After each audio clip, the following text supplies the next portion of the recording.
Bonjour à toutes et tous. Alors vous entendez peut-être derrière moi quelques bruits de pluie. Oui, c'est très étonnant dans notre beau sud-ouest, mais de temps en temps il pleut. Et c'est bien pour la nature. Cela ne va pas nous empêcher de nous réjouir et de partager ensemble la bonne nouvelle de la semaine.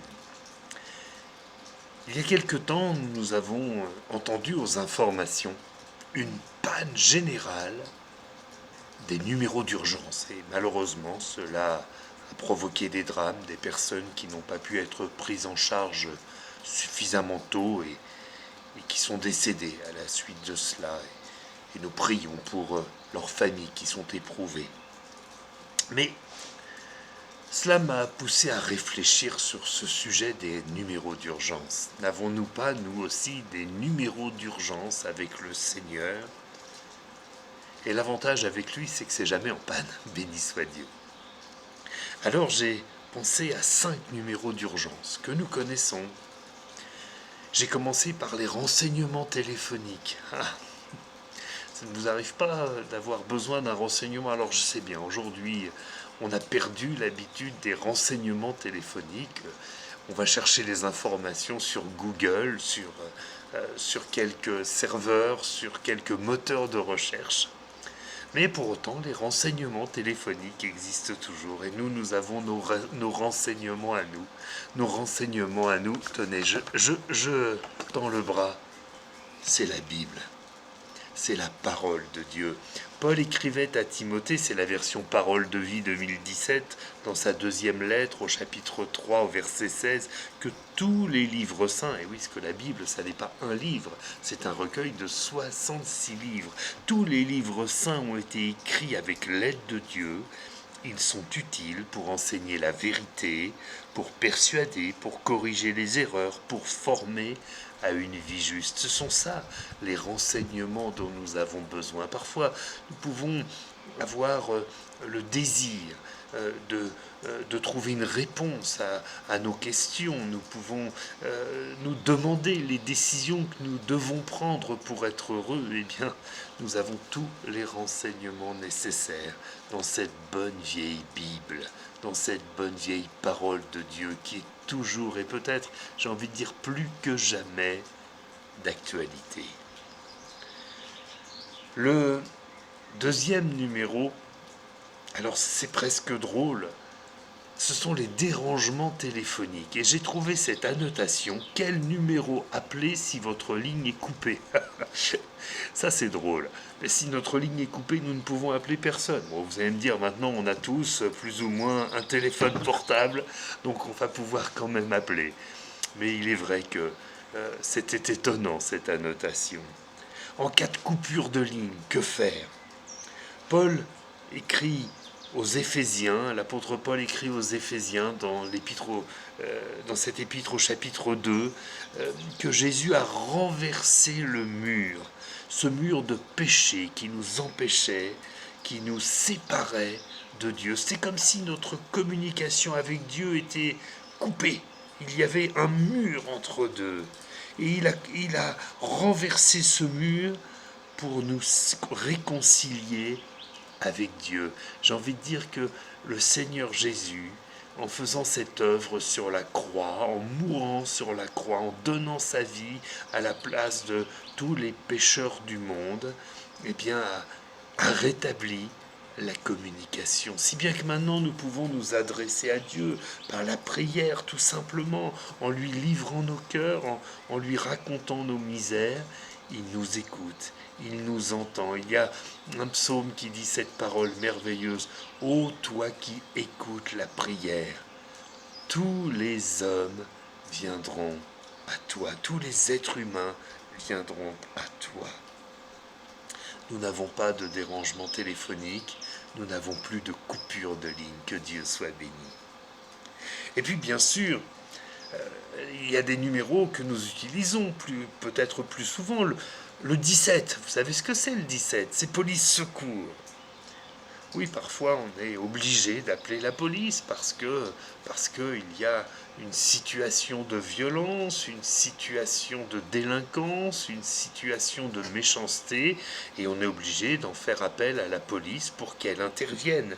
Dans le psaume 40, le psalmiste dit « Éternel, délivre-moi des hommes méchants, préserve-moi des hommes violents. » Vous voyez, nous avons aussi un 17 spirituel. Nous pouvons appeler le Seigneur quand nous sommes confrontés à la violence, quand nous sommes confrontés à la méchanceté, et il nous garde, et il nous délivre, et il nous préserve.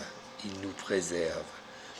Le monde dans lequel nous vivons est un monde violent, est un monde méchant, est un monde égoïste.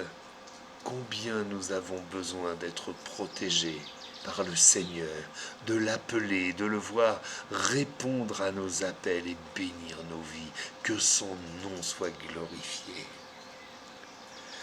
Ah, peut-être le numéro le plus célèbre, le 18, même si maintenant il y a un numéro européen, le 112, mais le 18 c'est les pompiers, c'est les pompiers, quand il y a le feu.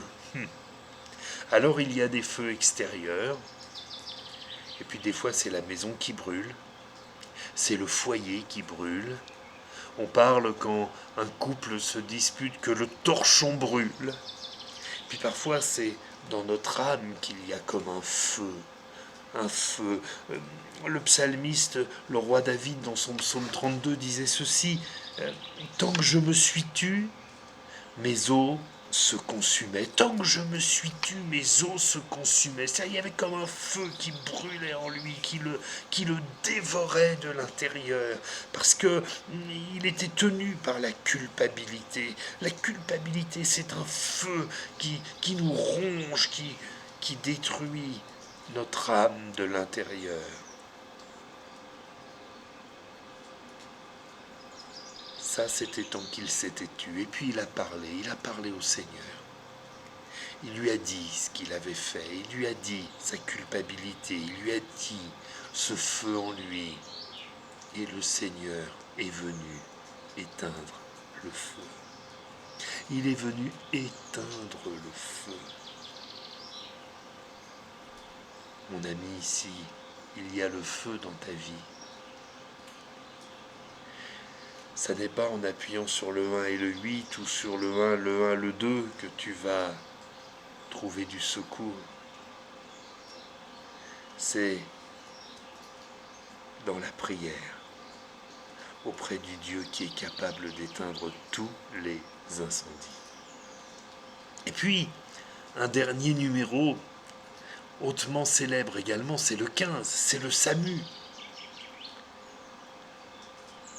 Dans le livre des Juges, au chapitre 15, au verset 19, nous trouvons ce texte qui nous parle de Samson. Samson a mené un combat, et puis il termine ce combat à bout de force. Il nous est dit que Dieu fendit la cavité du rocher qui est à Léchi, et il en sortit de l'eau.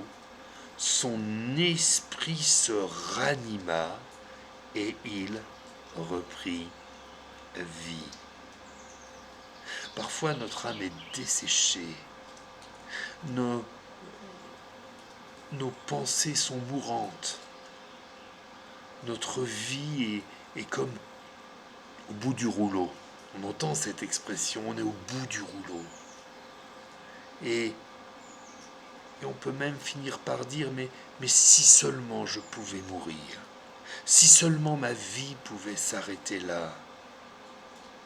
Je veux vous dire que si vous appelez ce 15 par la prière, si vous appelez le service d'aide médicale d'urgence, le Seigneur peut vous ranimer. Il peut vous redonner vie. Il peut vous redonner envie. Il peut restaurer en vous un cœur qui va bien, une respiration sans effort. Dieu est celui qui redonne vie à ce qui est mourant. Alors, chers amis, comprenez bien, ces 5 numéros d'urgence sont un alibi pour vous dire Confiez-vous dans le Seigneur Jésus. Il a donné sa vie pour vous. Il a vu votre misère, il a vu votre souffrance, il a vu peut-être votre colère, il a vu peut-être la violence qui peut-être est autour de vous ou en vous. Il a vu que la ligne était coupée. Il a vu que vous aviez besoin de renseignements, besoin de réponses. Alors il a donné Jésus-Christ. Dieu a donné son Fils unique, Jésus-Christ, sur la croix du Calvaire, pour que nos péchés soient effacés par son sang et que nous puissions prier le grand Dieu des cieux. Ne vous privez pas de cette ligne téléphonique particulière qu'est la prière. Soyez réconciliés avec Dieu. Que le Seigneur vous bénisse. Voulez-vous que nous prions un instant? Seigneur notre Dieu, nous adorons ton nom. Nous te bénissons et nous t'adorons parce que tu es le Tout-Puissant et tu réponds à toutes nos demandes, à toutes nos urgences. Cette ligne-là n'est jamais en panne. Il n'y a jamais de défaut. Elle est parfaite. Merci Seigneur de répondre aux appels d'urgence de nos amis qui ont entendu ce message. Merci Père de te révéler à eux et de leur montrer ton amour en Jésus-Christ, notre Seigneur et notre Sauveur. Merci Père. Amen. À très bientôt pour une autre bonne nouvelle de la semaine. Au revoir.